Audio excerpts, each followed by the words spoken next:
মানবদেহের জন্য ক্ষতিকর জেনেও সবজি খেতে পোকা দমনে বিষ প্রয়োগ থেকে বেরিয়ে আসতে পারছেন না কৃষক। দিনের পর দিন বিষ নির্ভর হয়ে উঠেছে ফসল উৎপাদন।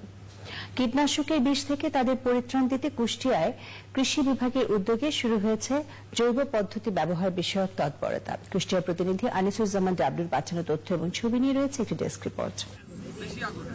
কৃষকের কাছে সবজি উৎপাদনের অন্যতম উপকরণ বিষাক্ত রাসায়নিক। কীটনাশক ছাড়া সবজি উৎপাদন হতে পারে এখন এমন ধারণাই নেই তাদের।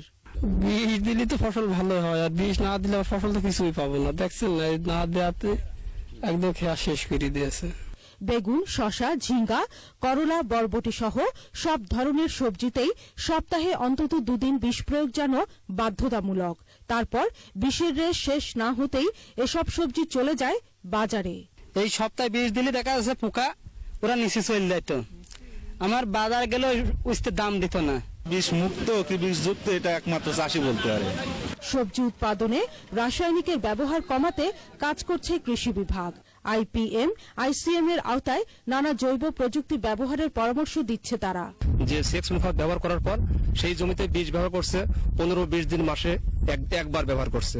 বিষের পরিমাণ ব্যবহার করা অনেক পরিমাণে কমে গেছে। আমরা যদি এরকম ভাবে পদক্ষেপ নিতে পারি, সামনে আমরা 2-1 বছরের মধ্যে ইনশাল্লাহ বিষ মুক্ত পুরাপুরি 100% বিষ মুক্ত সবজি উৎপাদন করতে পারবো।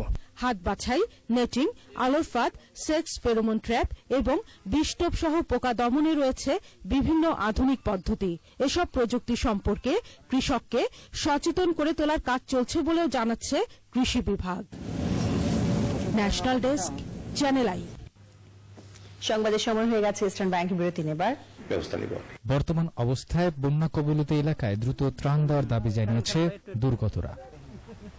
কাজী আমদাদ, সেন্ট্রাল ডেস্ক, চ্যানেল আই। এবারে থাকছে সামিট আন্তর্জাতিক সংবাদ।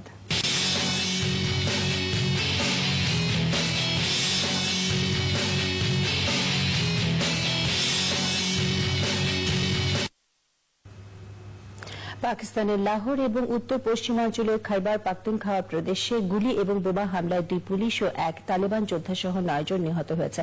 লাহোরে প্রধানমন্ত্রী নওয়াজ শরীফের বাড়ির কাছে গোলাগুলির ঘটনায় নিহত হন 2 জন পুলিশ। পাল্টা হামলায় প্রাণ হারায় 1 তালেবান যোদ্ধা। এ সময় আরেক তালেবান যোদ্ধাকে আটক করে আইনশৃঙ্খলা বাহিনী। খাইবার পাখতুনখাওয়া প্রদেশে রাস্তার পাশে পুঁতে রাখা বোমার বিস্ফোরণে নিহত হয় 6 বাস যাত্রী। ওই হামলার দায়-দায়িত্ব কেউ স্বীকার করেনি।